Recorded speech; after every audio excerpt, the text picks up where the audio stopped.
Today, I'm going to show you how to juggle continuous back crosses with 3 balls, which is a surprisingly advanced juggling trick. You should already know how to do a single back cross, which I covered in a different tutorial.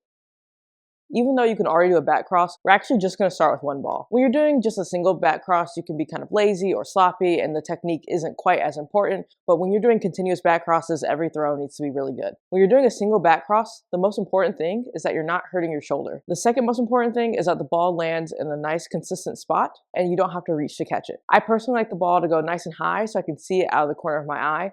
People have different opinions about where you should put your arm for the back cross, but this is just what works for me.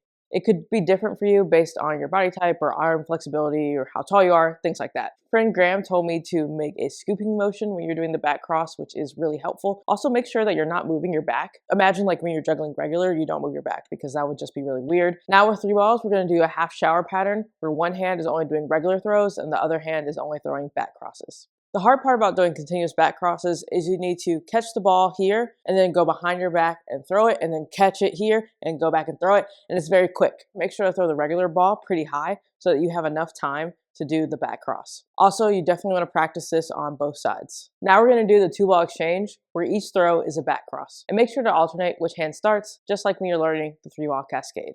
This is definitely pretty hard, so make sure you have this down before you go on to 3 balls. With 3 balls, try doing 2 back crosses in a row. So first a right hand back cross and a left hand back cross, and then a left hand back cross and a right hand back cross. Once you can do 2 back crosses, now you're going to do 3 back crosses where things get a little bit more advanced because you have to catch in front of your body and then throw behind your body. And as usual, you need to practice starting with both hands. Sometimes people move their head back and forth to look at the back cross, but personally, I just like keeping my head straight and looking at the ball out of the corner of my eye. After 3 back crosses, you work on 4 back crosses, again making sure that you can start from both hands. Also, this should be obvious, but when you're doing back crosses, don't use a hard juggling ball. You're going to hit yourself in the head a lot. Now it is time to actually go for a qualify of back crosses or 6 catches. I don't think at this point it matters which hand you start with, just pick whichever one feels the best.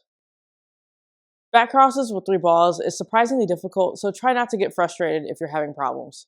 Just go back to 1 ball, then 2 balls, and then back to 3 balls. Keep juggling and have fun.